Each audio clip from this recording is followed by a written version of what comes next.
it's a bit odd having Bobby Heenan and Gorilla Monsoon and Jim Neidhart dressed in the white and yellow of his new foundation run, with Owen Hart. Yeah, I mean, were they... I think they opened the show at my favourite Royal Rumble 92, and that would be a year after this, because this is Wrestling Challenge. Did it? Dum dum dum dum dum dum dum dum dum dum dum dum dum dum dum dum dum dum dum, etc. etc.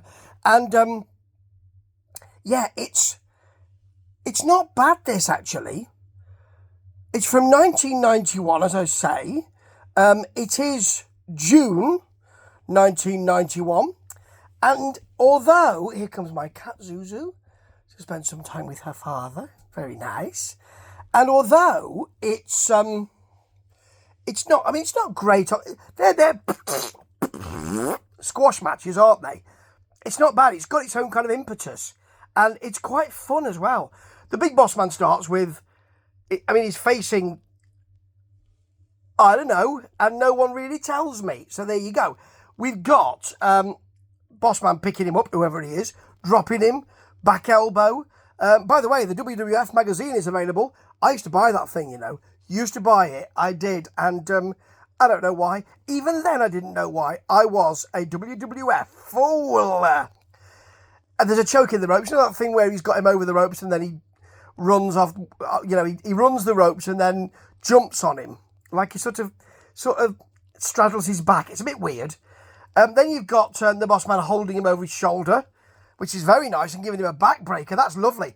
I think the other guy is called Tim Gunson. I think I heard, Tim Gunson. I think I heard that. I don't quite know, because they were all talking, but there's a power slam, which is very nice, actually, for the pin. And then just that thing of, remember when the Boss Man first arrived with Slick, the Reverend Slick? He used to handcuff the opponent, the fallen opponent, to the ropes, and then he would beat him with his nightstick, wouldn't he? Well, and didn't he also carry a big cannonball thing, didn't he? I think he did. But anyway, here, because he's a good guy now, he handcuffs him to the ropes and then just sort of jabs him a bit with his nightstick as if to say, don't be committing any crimes because you'll be suffering hard time, as he would say. It's a bit weird. It doesn't do anything with it. Don't take out your handcuffs and handcuff him to the ropes. Well, first of all, it looks a bit egregious. It looks a bit much. You're supposed to be a good guy, aren't you? And it doesn't say that Tim Gunson's a really bad guy. It doesn't say anything like that. So, it's a bit weird. And it doesn't do anything with it anyway. Now, special report with Lord Alfred Hayes. Tremendous upper body power. Ha ha. And it's Sergeant Slaughter with General Adnan and Colonel Mustafa. Is that the right way around? Or is it Colonel Mustafa and General Adnan? Oh, no, same thing. Anyway, they'll be fighting it at SummerSlam, won't they? Won't they? Is it Summer? Yeah, it is, isn't it? 1990. No, it's 1991 SummerSlam. Isn't that the... they mentioned later on, should I say, that there's a rumour swirling round with Elizabeth and the Macho Man. I saw, says Jim Neidhart, that there was a twinkle in Elizabeth's eye, apparently. So, I think it's the Marriage Made in Heaven and the Marriage Made in Hell, isn't it? Isn't that the one? Is that the Ultimate Warrior and Hogan teaming up to face the Three Faces of Fear? They're not called the Three Faces of Fear, are they? Are they called the Triad of Terror? What are they called? Adnan and Mustafa and Sergeant Turn, Hunt, you maggots, you human slime. Slaughter. I don't know what it's called, but anyway, on we go with Wrestling Challenge. It's Power and Glory, or as LOD would call them, Hawk would call them, sour and gory. And I think Hercules and Romeo Paul Roma, didn't Monsoon start calling them Herc and Jerk? I think he did, I think that stuck, to be honest. I think it did. And they'll be facing, I don't know, some people. You got some Herc shots, a nice hip toss. Roma gets a drop kick and a flying head scissors. It's actually a Rana. to bring one of his opponents into the ring. They work really well together, to be honest. As Slick said, it cost me a lot of money to put this tag team together. And at the time, I remember him saying that. And they do look good together. Roman gets a nice power slam after a double clothesline. There's an elbow drop. 2 of them, in fact, won't pin him. And we get the elbow off the top into the Death Valley driver for the pin. I'd forgotten their finishing manoeuvre. It is blooming good. Now, Valentine, he looks a bit sad here because he's doing a promo with, with his logo behind him. And he's looking forward to facing Mr. Perfect for the Intercontinental title. Because, of course, he had that for a while and he still feels a part of it. He'd like a partner. I'd like a partner.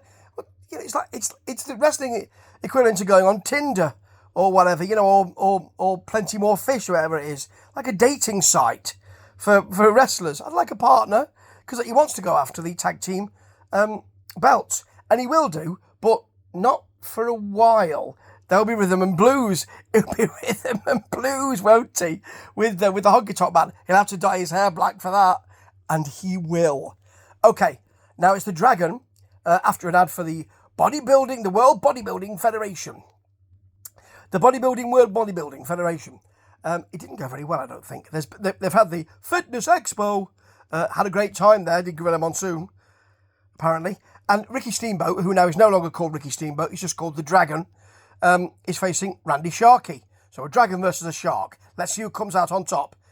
It'll be the Dragon. We've cut two... The last one I saw, actually, and this one, cut to someone in the crowd, this time a fully grown woman rather than a kid, eating a Superstar's ice cream bar. They don't look good, and neither time did the person who was eating them look to be having a good time with it. It's as if they'd said, take a big bite. But of course it's ice cream, so you're going to get a head freeze, aren't you, the moment you do it. Anyway, back in the ring, we've got a Steamboat back suplex, a back elbow, some shots from Randy Sharkey, but there's a Steamboat kick and a delayed vertical suplex, then the high cross body for the Steamboat pin. That's all she wrote. It was really poor. Onto the Berserker and Mr. Fuji. And the Berserker, I didn't expect in this promo that the Berserker would actually speak, and he does. And he's got an American accent. It doesn't sound like he's a Norseman, which is what the Berserker's supposed to be. Host, whatever he used to say. Yeah, he's got a... I mean, we know he is American, or he was American, but... you don't sound like you're from the frozen north. You don't sound like you're from Scandinavia, mate. Okay, got IRS now, who does a very good job on, I think it's Rob Allen, He speaks of Piper when he first comes in, and broadcast journalist Bobby Heenan says, I have heard something, that he's being audited by the IRS. Not this IRS, the IRS. Yeah, not sure about that. Then we've got some elbow drops from IRS, many of them actually, an abdominal stretch with him holding onto the ropes for help. That's naughty. A big suplex from him, and then he smiles and hits him with what's called the write-off, but it's actually a Samoan drop, isn't it? Now, we've got the barbershop with Andre the Giant, who comes out on a cane. Last week or a few weeks ago, he was attacked after turning down Jimmy Hart's managerial offer. He was attacked by the Canadian Earthquake, as I think he was called then, with a megaphone. Jimmy's a megaphone, and it hurt his knee, and he had to crawl back to the dressing room. And we saw quite a lot of that crawling, so we know that he wasn't well. Here he is coming out on a cane, but he will, apparently, not coming out with cane, that's down the line, coming out on a cane, and he says that he will be back to normal, he will get back into wrestling. It's not the end of his career, which of course was what was suggested last time out, and when he does, woe betide you, Earthquake, I don't think that ever took place, did it? Any of that kind of fighting. And, yeah, Brutus the Barber Beefcake, then also, the Barber Beefcake, Barber Beef, then says, yeah, don't you forget it, or something like that, Earthquake, yeah, when Andre's back to full fitness, I don't think this ever happened. I don't think he got back to full fitness, did he? I'm not sure. Anyway, the Warlord looks really good again in this match with Larry Williams. Apparently, he'll be collecting gold somewhere down the line. Well, he might be collecting it from a jewellery store, but he won't be getting a belt. And what they're saying is, when he gets to be number one contender, or top 3, according to Gorilla, then the championship committee will give him that title shot. He never got one. I don't think he did he? He didn't get one at the Intercontinental title, did he? And didn't get it. Maybe it was on a house show, I don't know. Anyway, you've got a nice shoulder block flying from the Warlord. It's lovely. A slam, a forearm, a vertical suplex. There are some shots from Larry Williams, but, I mean, Warlord gives him such a massive forearm. He must have thought, I will never hit you again. That really hurt. Back suplex. Williams sells all this very well. Either that or he's really being badly hurt. A ripcord clothesline from the Warlord. And then he kind of rags him around in the full Nelson. And that's it. Now, your big angle here is the arrival of Sid Justice. Sid Udi, Psycho Sid. Sid Vicious, as he was from WCW times. And of course, they will make a lot of him. Now, they're giving us a different kind of approach here. Because what they're doing is they're having different superstars tell us how good or bad Sid Justice is. So you've got the British Bulldog with Winston, his Bulldog, saying, oh, he's great, he's marvellous, he's got what it takes. And then Mr. Perfect saying, well, he hasn't got what it takes. I don't agree. It's weird. It's weird for wrestlers to be talking about somebody else. I've got a feud and I'm going to be in the main event for the Intercontinental title. But never mind that. This Sid Justice is good, isn't he? You know, that sort of thing.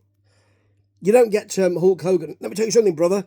I may be good, but Sid Justice is a lot better than me. You don't get any of that. But it's a bit weird. A bit weird. Now, we've got this guy. I'm not quite...